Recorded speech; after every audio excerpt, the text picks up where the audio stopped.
کیا ہوتا اگر وقت کا طول و عرض خلا کی تینوں ڈائمنشن سے مختلف نہ ہوتا جس میں ہم رہتے ہیں؟ کیا ہوگا اگر آپ ماضی اور مستقبل کا سفر کر سکتے؟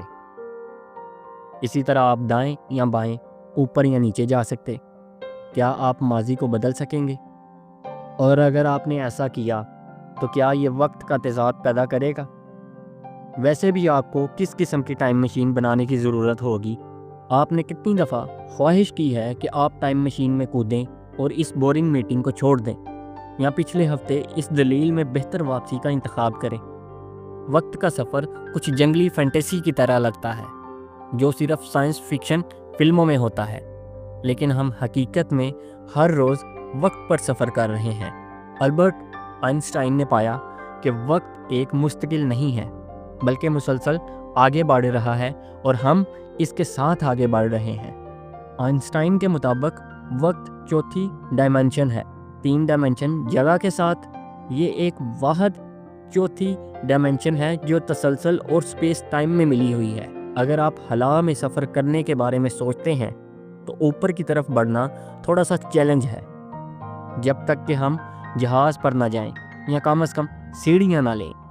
ہم ابھی تک وقت میں سفر کرنے کے لیے ایک مناسب مشین نہیں لے کر آئے۔ نظریاتی طور پر ٹائم مشین بنانا ممکن ہے، چونکہ وقت کے سفر کا راز مادے کی کسی غیر ملکی شکل میں نہیں ہے، اس لیے آپ کو ایک خلائی جہاز کی ضرورت ہوگی جو روشنی کی تیز رفتاری سے سفر کر سکے۔ آئنسٹائن کی تھیوری آف ریلیٹیوٹی نے ہمیں سکھایا کہ ہم خلا میں جتنی تیزی سے آگے بڑھتے ہیں، وقت میں ہم اتنی ہی سست رفتاری سے آگے بڑھتے ہیں۔ آئیے فرض کریں آپ ایک خلائی جہاز میں ہیں جو 99.9% روشنی کی رفتار سے سفر کر رہا ہے اور زمین سے تقریباً 40,000 نوری سال کے فاصلے پر ایک ممکنہ طور پر رہنے کے قابل سیارے کی طرف سفر کر رہا ہے۔ آپ کو زندگی کی کچھ قدیم شکلیں ملتی ہیں اور آپ اپنی دریافت کو شیئر کرنے کے لیے زمین پر واپس آتے ہیں، لیکن جب آپ آخرکار زمین پر پہنچتے ہیں تو آپ کو پتہ چلتا ہے کہ آپ کے ساتھی تو بہت بوڑھے ہو چکے ہیں۔ آپ کے نقطۂ نظر سے آپ صرف 2 سال کے لیے گئے تھے، لیکن زمین پر موجود لوگوں کے لیے آپ 80 سال کے لیے چلے گئے۔ یہ رجحان وقت کی بازی کے طور پر جانا جاتا ہے، اگرچہ یہ آپ کے ساتھ ہونے کا امکان تو نہیں ہے، کیونکہ روشنی کی رفتار سے سفر کرنا ہمارے پاس موجودہ ٹیکنالوجی کے ساتھ بالکل بھی ممکن نہیں ہے۔ ہم نے اب تک سب سے تیز پائلٹ گاڑی اپولو 10 11,000 میٹر فی سیکنڈ کی رفتار سے بنائی ہے۔ وقت کے سفر کے لیے درکار رفتار ہمیں 299 ملین میٹر فی سیکنڈ کے قریب ہے۔ اس رفتار سے تیز ہونا ایک بہت زیادہ سینٹریفیوگل فورس کا سبب بنے گا، ایک ایسی قوت جو آپ کو ہلکی رفتار کے قریب پہنچنے سے پہلے ہی پھاڑ دے گی۔ لیکن رکیے، ہمارے پاس ابھی بھی ورم ہولز ہیں۔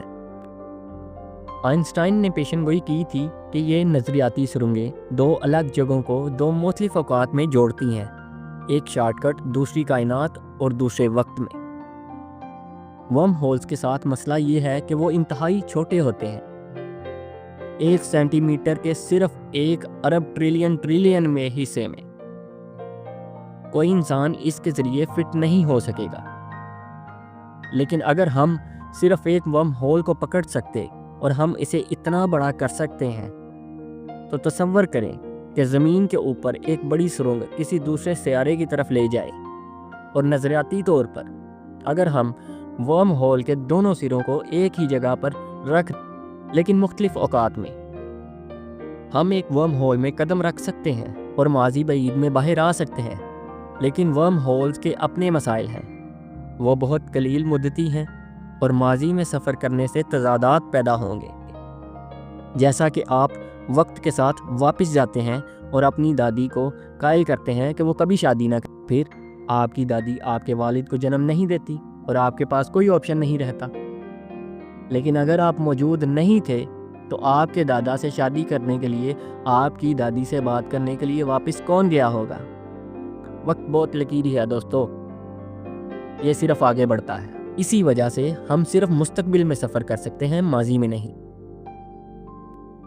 در حقیقت بین الاقوامی خلائی اسٹیشن پر تقریباً 1 سال گزارنے والے خلا باز اب ہمارے مقابلے میں مستقبل میں رہ رہے ہیں۔ اگرچہ یہ مستقبل صرف 13 ملی سیکنڈ کا ہے، لیکن یہ اس بات کا ثبوت ہے کہ وقت میں سفر کرنا ممکن ہے، اور ہو سکتا ہے ورم ہولز ایک پوری مختلف دنیا کو کھول سکتے ہیں جہاں طبیعت کے قوانین مختلف طریقوں سے کام کرتے ہوں گے اور ماضی کا سفر بھی ممکن ہوگا۔ کیا آپ ٹائم مشین میں قدم رکھنے کی ہمت کریں گے؟ نہ جانے یہ آپ کو کہاں اور کب لے جائے، اور اگر آپ کے پاس انتخاب تھا تو آپ کہاں جائیں گے اور کیوں؟